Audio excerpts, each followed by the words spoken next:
Ito po si Pastor Apollo Kibuloy, ang appointed Son of God ng Kingdom of Jesus Christ, the name above every name. Sana po press conference ang tatawagin ko ngayon. Pero dahil nanganganib ang buhay ko, ay hindi po muna ninyo makikita ang aking pagmumukha. Ang akin lang po munang boses ang inyong maririnig. Mahalaga po ito na sasabihin ko sa inyo. Mga kababayan, mula po noong 2018, ako ay linigalig na at ang aking kongregasyon na walang dahilan ginawan kami ng kaso doon sa bansang Amerika. Sumunod kami sa batas. Kung kami may mga sinabi ng violations na hindi pa napatotohanan, yan po ay nasa kanilang federal court na. Kumuha kami ng 20 lawyer upang pag-usapan ang lahat ng kanilang akusasyon, which is about 43 counts. Lahat po yan ay merong 20 lawyers na nakatutok at meron na po kaming depensa. Naghihintay po ang aking mga lawyer sa Amerika at sa Pilipinas na simulan ang trial. Mulang 2018 pinospon, ginawang 2020 pinospon, ginawang 2022 pinospon, 2021 ganun din, 2023 sana ay po-postpone, pinospon pa rin. Ngayon hindi na po papayag ang judge. November 5, 2024 talaga pong itutuloy na. Ngayon, ako naman nandito sapagkat indicted din ako. Sealed indictment pa nga ng 3 taon, hindi ko alam ako indicted ako. So anytime pupunta ako doon, pupusasan na ako, hindi ko alam. Pero salamat naman sa Panginoon Diyos sapagkat hindi na ako pumalik doon at hindi nangyari yon. So dahil kasama ako sa kaso ng aking mga workers na mga 9 o 8 kami lahat, ako yung number 1 na principal. Okay lang. Sapagkat ako naman ang leader ng kingdom at ako talagang target nila. Sa anong paraan ginawa kami ng kasong hindi namin alam at mga kumuha sila ng witness, handa na po kaming lahat ng aming depensa, lahat ng aming documents, ng aking mga lawyers, US-based lawyers, handang-handa na po kami. Pinopospone nila palagi, pero ngayon hindi na. Ngayon, ako dito sa Pilipinas, dahil nandito na ako nung dumating yung mga kasong yan, hindi ako lumaya sa Amerika, kundi dumating ako dito wala pang kaso. Kinasuhan ako ng naka-sealed indictment, hindi na ako nakabalik doon, pero nandito na ako sa Pilipinas. So hindi po ako tumakas. Ngayon, dahil nandito ako, I will use my constitutional rights for extradition na siyang treaty ng ating bansa. Yan po ang iniintay ng mga lawyers ko dito sa Pilipinas at sa Amerika. Iniintay namin ang request ng US Embassy sa Department of Foreign Affairs. Hindi po dumating. Sapagkat kung yan pag-uusapan, i-endorse doon sa Department of Justice, wala rin doon. Hinintay namin para pag-usapan ang extradition treaty kung paano gagawin. Handa din po ako sa kasong yan kung ako'y ma-extradite pagkatapos mapag-usapan at nakadaan na kami ng Court of Appeals, Court of First Instance at Supreme Court. Kung ilang taon yon, dapat magtiis din sila. Hindi dumating yon, hinihintay ko hanggang ngayon. Wala pong request na ganon. Ngayon, eto po ang mahalagang ibabalita ko sa inyo. Mula noong 2018 hanggang ngayon, hindi na po kami mapakali sa ating sariling bansa. Nawala po ang aming kalayaan sapagkat kami dito ay sinosurveillance. Sinosurveillance ako dito sa Pilipinas ng CIA at ng FBI. Sarili kong bansa, ako po ay nagtatago sapagkat liligwakin ako ng ganun-ganun na lang. Walang extradition process na gagawin. Dumating po sa aming kaalaman sa mga sandaling ito from reliable sources. Correct me if I am wrong, but these are reliable sources na dumating sa akin na ayaw na raw po nila ng extradition treaty. Ang kanila daw pong gagawin ng CIA, ng FBI, ng US Embassy at State Department kasabwat ng ating gobyerno ng Pangulong Marcos at ng First Lady at kung sino pa man ang nasa gobyerno, ako ay rendition ng kanilang gagawin. Ang rendition, ang ibig sabihin po, anumang oras pwede lang pasukin ang aking compound at ako ay kidnapin. It's not only rendition but also elimination. If it is possible, pwede nila akong i-assassinate. So, nandun po sa dalawang yun, kidnapping or assassination. Killing talaga, murder. Yun po ang dumating na balita sa akin ngayon from reliable sources.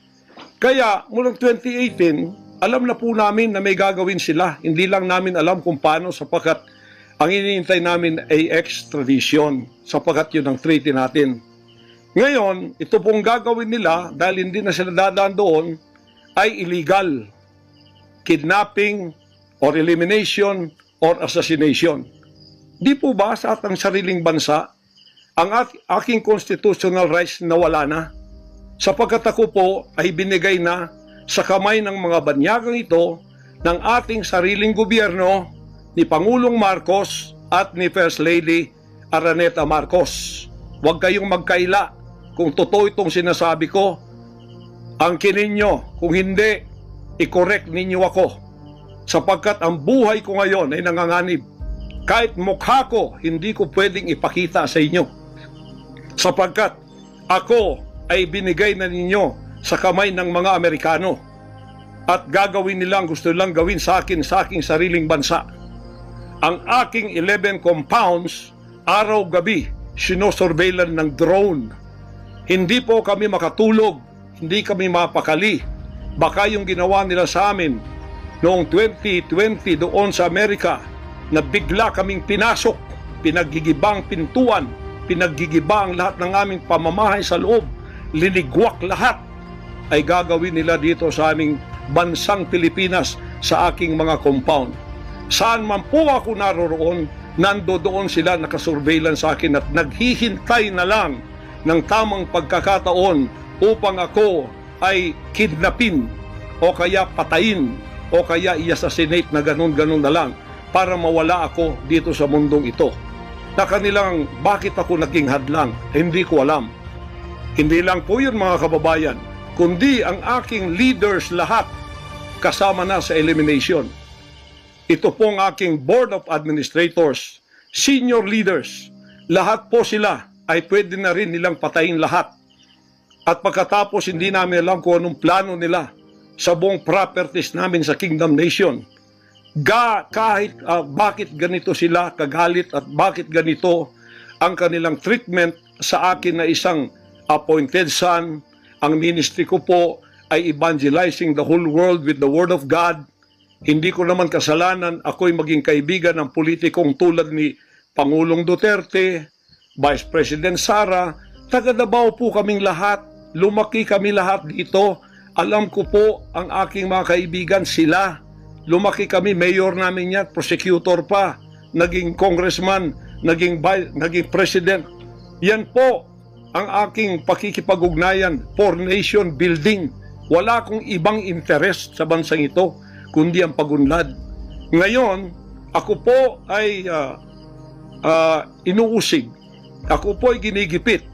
At ako po ay sinasaktan sa lahat ng paraan ng mga false accusation, false allegations na ayaw naman nilang pumunta sa korte. At pagkatapos, ayaw din nilang harapin, paharap itong mga false accusers na pinaggagawa nila to destroy my reputation para idamay sila Duterte family doon sa kapupuntahan ng mga investigasyong walang kakwenta-kwenta. Hinamon ko na kayo, punta kayo sa korte. Ayaw ninyo, ikaw, Risa Hontiveros, ikaw, kayong tatlo dyan na nasa kongresong puro leftist. Hinahamon ko kayo, sabi ko, pumunta kayo sa korte sapagkat ang SMNI, walang kasalanan, ginurgur ninyo sapagkat idinadawit ninyo kami sa politika. Nalis ninyo ang aming malayang pagpapahayag, ang aming press freedom, pati ang liberty ko na, ang aking freedom, ang aking constitutional rights, wala na po. Palagi kaming nagtatago. Palagi kaming lumilingon sa likod namin sapagkat hinahabol kami. Nakapalibot sa amin ng mga CIA, alam namin yon. FBI nandyan din. Pinag-usapan na ito dyan sa State Department. At ang reliable sources dumating sa akin. Ang ulo ko po ngayon, may patong na $2 million or 100 million pesos ang ipinatong sa ulo ko. Baka yan ay madagdagan pa kung may maunang makapatay sa akin. Ano ang nangyayari sa bansa natin? Ngayon, mga kababayan, ay meron pa pong gagawin daw sila sapagkat meron na daw silang search warrant. Pagkatapos daw, isi-search ang aming lahat ng compound at hindi daw kami papayagan na merong witness na sasama. At ang balita namin, kung ito'y totoo, sa reliable source ay nagsasabi na paplantingan daw kami ng bomba, guns, and drugs sa aming mga compound. Yan po ay aming babantayan. Sinabi ko na po muna sa inyo dito sa live na to para kung mangyari man ang mangyayari sapagkat wala po kaming ganon ay sila po may kagagawan nun. Ganito ka-evil ang kanila pong mga pag-iisip sa ngayon, masyadong desperado. Aywan ko kung bakit. Kung kayo nasa katotohanan, nasa kapangyarihan, bakit kayo natatakot? At huwag ninyong pasamahin ang aming mga abogado para sumama sa inyo sa pagsisearch. Kaduda-duda na yon. Hindi po pwede yon. Maano tayo? Bansang Hapon ng panahon ng giyera? Ano to, panahon ni Hitler? Na wala kaming pwedeng lawyer na sumama sa inyo? Kayo-kayo lang? Pagkatapos pwede nyo kaming barilin pagka kami nakikipag-usap na kailangan may witness para kamerahan namin ang ginagawa ninyo na wala kayong lusot kung meron kayong gagawin na kabulastugan at pagkatapos ipapatong ninyo sa amin. Pagka ito'y totoo, we will resist you. Hindi kami violent, pero hindi kami papayag na wala kaming mga witness na sasama sa inyo. Lawyer at saka barangay captain ang hinihingi namin na magiging witness sa lahat ng search na gagawin ninyo sa lahat ng aming pamamahay, kwarto o kung ano. At may lawyer kaming titingin muna sa inyong dokumento kung ano ang isi-search nyo, kung anong bahay, kung anong compound, kung ano lang ang dapat nyong gawin at ilang oras. Hindi to open-ended Kailangan meron sisisi namin ng judge na gumawa ng search warrant na ito pagka hindi ninyo nirespect ang aming constitutional rights. Huwag ninyong tapakan ang aming rights. Hindi din namin tatapakan ng rights ninyo bilang kayo ay nasa batas. Igagalang namin yon.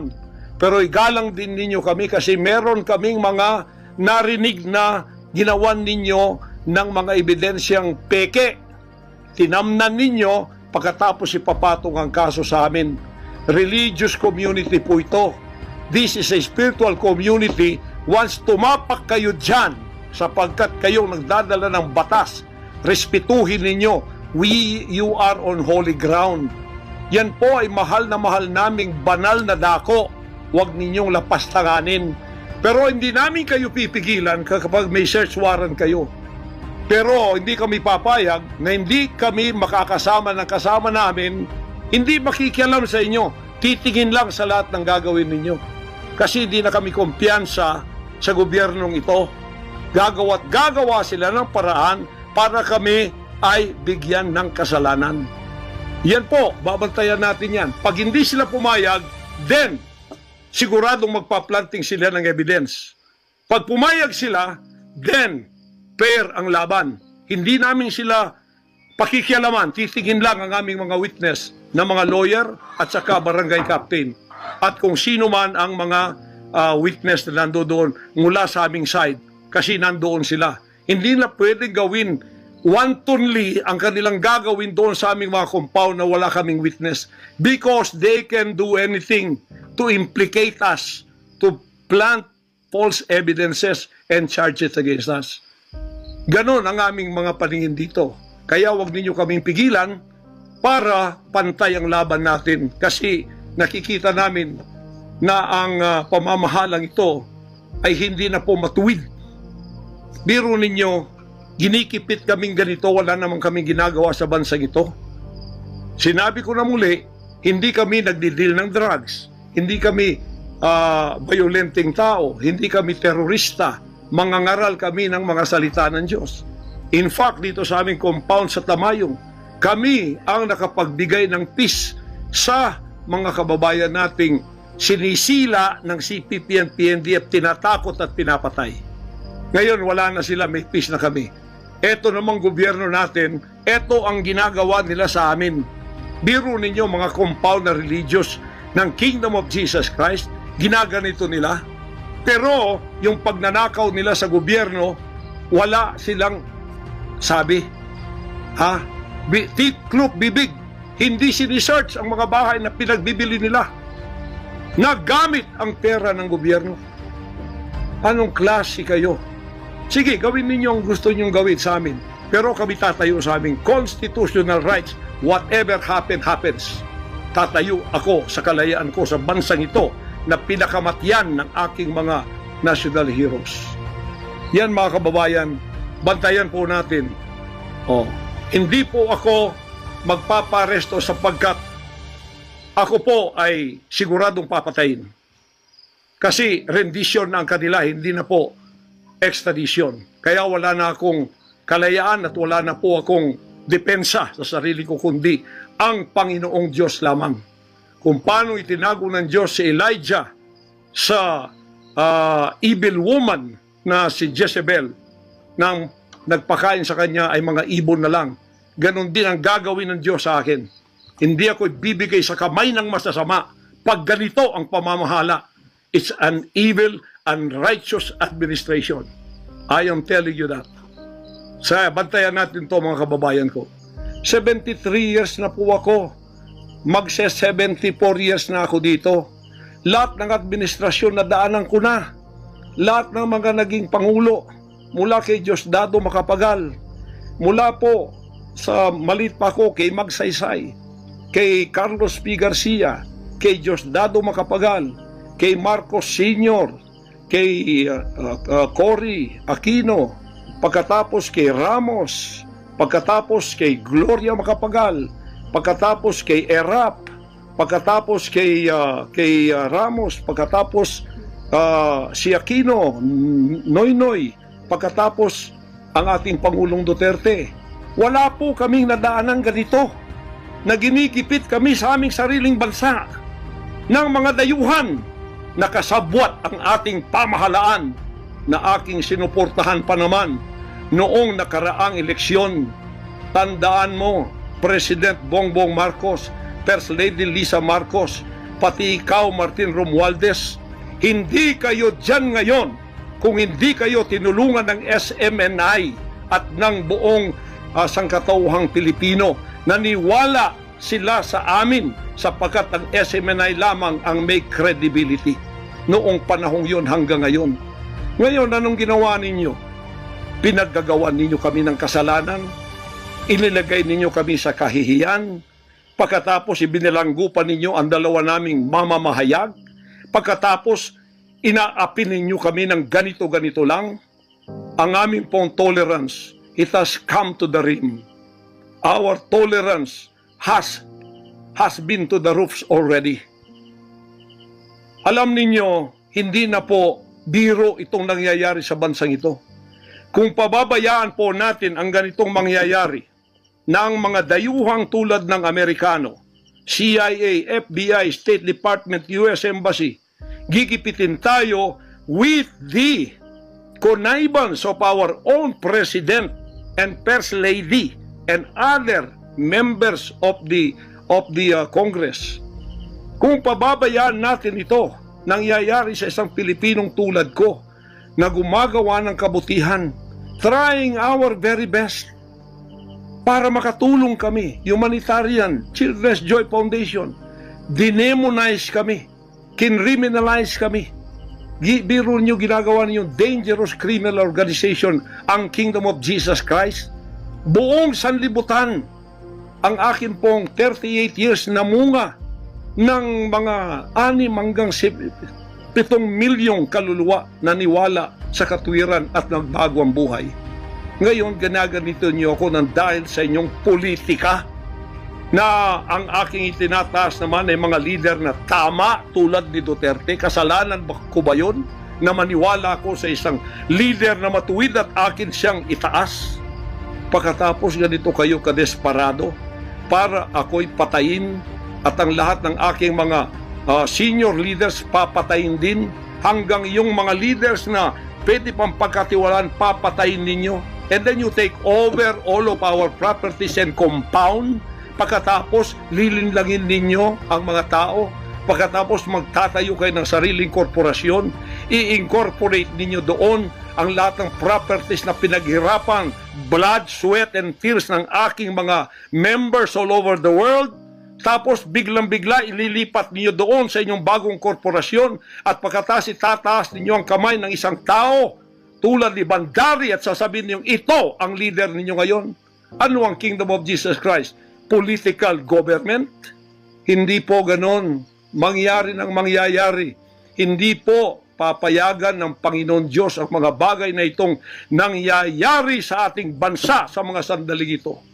Kung ako, mabuting tao, kung ako nangangaral ng katuwiran, kung ako tumutulong ng kusang loob at hindi nagpapautang loob kanino man, ginaganito ako, sino pa kaya kayo, mga kababayan ko? Bumukas na po ang mata natin, magkaisa na tayo at alisin ang evil administration na ito na siyang ginagamit ng masamang espiritu upang ang kadiliman ay bumalot sa buong bansang Pilipinas. Alam ko, mahal ninyo ang Pilipinas, mga Pilipino. Naghihintay lang tayo ng tamang pagkakataon. Meron pa bang ibang pagkakataon? Tingnan niyo nangyayari sa Kongreso. Tingnan ninyong korupsyon.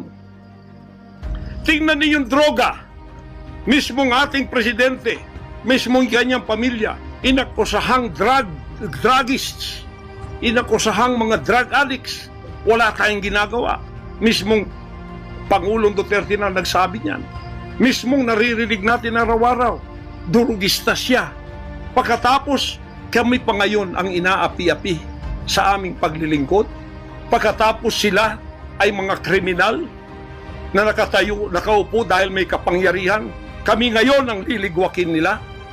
Hindi ba yan karumal-dumal sa harap ng ating Panginoon Diyos? Hindi ba yan ay isang pamamahalang hindi tama? Si Nebukadnezar, pinakain ng damot, ginawa siyang hayop. Ang kanyang anak si Belshazzar, nakakita ng handwriting on the wall. Pagkatapos, inalis ang kaharian sa kanya at ibinigay kung sino ang magiging matuwid na haharap sa Panginoon Diyos. Anong tingin ninyo sa akin bilang pastor? Dinemonize. Ang reputasyon ko pinagsisira. Ngayon, hindi na ako buhay. I am a living dead. Kung walang Panginoon Diyos sa akin, pinatay na ako sapagkat lahat ng gadgets nasa sa kanila. Lahat ng gadgets ng Amerikanong yan nasa sa kanila. CIA, FBI, at sino pa ang kanilang magalamay dito na pinagbibili na nila. Ako, hindi ako drug lord. Ni minsan hindi ako nakatikim ng droga. Mulang-mula pa, inialay na ako ng aking ama na maging isang ministro ng banal na kasulatan. Hanggang ako'y lumaki, hanggang ako'y naging 74 years old, hindi ko po na-enjoy ang aking kabataan sapagkat hindi ako nagliwaliw. Ako po'y nangaral. 50 years na akong nangangaral. 38 years in the kingdom ministry. Ni isang sigarilyo hindi tumama sa bibig ko. Ni maliit na bisyo hindi ko pinasok. Ako po ay hindi nag-asawa. Ngayon inaakusahan ako ng napakaraming babae. Ito po ang kasalanan ko.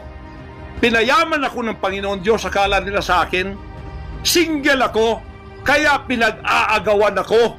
Pagkatapos na ako'y maghihindi, mapapahiya, ibabaligtad nila sa akin. Yan ang tinatawag kong Potiphar's wife syndrome. Hindi po ko nagsasalita ng ganito kasi mapahiya ang mga babaeng yan. Nag-aagawan sila. Mahirap man sabihin. Pinag-aagawan nila ako dahil nananawagan sa mga magulang, mayaman na tayo pag nangyari to. Sabi ko, hindi mangyayari yan kasi dedicated ako eh. Napahiya, ngayon binayaran at ngayon binabaligtad ang lahat ng istorya. Mahirap pong sabihin ko ito kasi masisira ka ng pagkababae. Napilitan lamang ako sapagkat ang buhay ko po'y nanganganib. Anytime pwede na akong kidnapin kung nakita ang aking lair, ang aking hideout. Anytime pwede na akong ligwakin. Ang aking mga BOA leaders, hindi na po natutulog sa compound. Kung saan-saan na lang po mga membro kami natutulog. Doon sa mga payak na mga bahay, doon sa mga bahay na hindi kilala. Sapagkat lahat po kami nakalista na, napapatayin, gugurgurin. Wala po silang takot kasi nasa kanila daw ang kapangyarihan. Mahal kong kababayan, nagtatago ako sa kakisariling bansa. Sariling mga compound namin na pinaghirapan. Hanggang kami na ako saan nagpapalimos. Pero yung amin pong sinusulisit, tingnan ninyo ang humanitarian na ginagawa namin. Ni 5 wala kaming ninanakaw. Yung mga volunteers ko, walang sweldo. Araw at gabi. Sapagkat nakikita namin ang mga kabataang Pilipino, pinabayaan ng mga politikong yan. Kami po nagsasacrifice para mapakain sila, mapaaral na wala pong bayad. Pagkatapos, ang kababayan nating nalipusta, kalamidad, walang tumutulong. Kung may tumutulong man, politika at may kabayaran. Nagtitiis po kami sa mga pag-alipusta. Sa paninira, inaangkin namin yung kasi malaki ang ganti namin sa langit. Ngunit pagka nakasalalay na ang ating mga kalayaan, lalo na sa kamay ng mga banyagang ito, na wala naman tayong ginawang masama sa kanila, tumutulong pa ako sa Amerikang yan. Nagdodonate ako doon sa malalayong lugar tulad ng Apalachian na hindi nakapag-aral ang mga bata. Bumili kami ng napakalaking library para sila'y makapag-aral. Mga Amerikano po yan. Kinikilala ba nila yon? Kung nagseselo sila sapagkat ako'y umusbong sa bansang Amerika, problema na po nila yon. Kung ako'y binigyan ng ama ng isang sasakyang panghimpapawid para hindi ako madelay sa aking worldwide na gawain, kasalanan ko ba yun? Kung ako binigyan ng pampalipad na helicopter dito para mapuntahan ko lahat ng aking satellite sa buong Mindanao, Pilipinas, kasalanan ko ba yun? Kasalanan ko ba na ako'y magkaroon paralan para makapag-aral ang mga bata na walang bayad? Kasalanan ko bang mayroong SMNI para hindi mabayaran? At pagkatapos itong salot na CPP-NPA na marami pinatay ng mga members ko, ministro, at iba pang mga inosenteng Pilipino for 54 years ay magsasalita ng katotohanan na hindi natatakot. Ngayon kami ang tinatakot ninyo, nililigwak ninyo. Anong klase kayo? Kung hindi kayo tatayo ngayon, mga kababayan ko, sapagkat ako'y living dead na, wala nang kwenta itong buhay ko, iaalay ko ito sa bansang Pilipinas. Ako ang mamumuno upang tayo ay magkaroon ng kalayaang muli. Unang-una sa akin, sa aking kababayan, sa Kingdom Nation, sa aking mga leaders na papatayin din, at sa lahat ng Pilipino nagmamahal ng kalayaan. Tatayo ako! At ako ang mamumuno sa bansa ito para sa katwiran at takot sa Diyos, para ibalik ang ating kalayaan at ang ating kaligtasan mula sa kamay ng mga banyaga na pinakabartiyan ni Rizal de la Bonifacio. Gayon ang panahon ng pagtayo. Ayaw ko pong gawin ito. Hindi ako politiko. Ang misyon ko ay isang pastor, isang alagad ng Diyos. Appointed son, magligtas ng kaluluwa. Ngunit hindi nyo kinilala yon. At ngayon sinisikil ninyo ang aming kalayaan na ma-enjoy namin ang labor namin for 38 years. Blood, sweat, and tears. Ang gabi ginagawa naming araw. Hindi kami nagmolestiya ng ibang tao. Lumago ang bansang Korean. Ngayon, you are envying in jealousy. Gusto niyo kaming i-put down. Mapipilitan akong pupunta at mamumuno sa bansang ito para sa katuwiran. Sasabihin ko sa inyo, pag ito'y kalooban ng Diyos, gagawin ko. Ngayon din, sapagkat ang buhay ko ay wala ng kwenta. Papatayin din naman nila ako. Ngayon, tatayo na ako para sa kalayan nating lahat. Mahal kong mga kababayan, ito po ang mahalagang mensahe ko sa inyo sa mga sandaling ito. Hindi ko po uurungan ang sinumang gumagapi sa bansa ko at sa aking kalayaan na ako mismo nagtatago sa aking sariling bansa within 74 years. Hindi po nangyari ito ngayon lang. Pangulong Bongbong Marcos, akala ko matuwid ka na tao.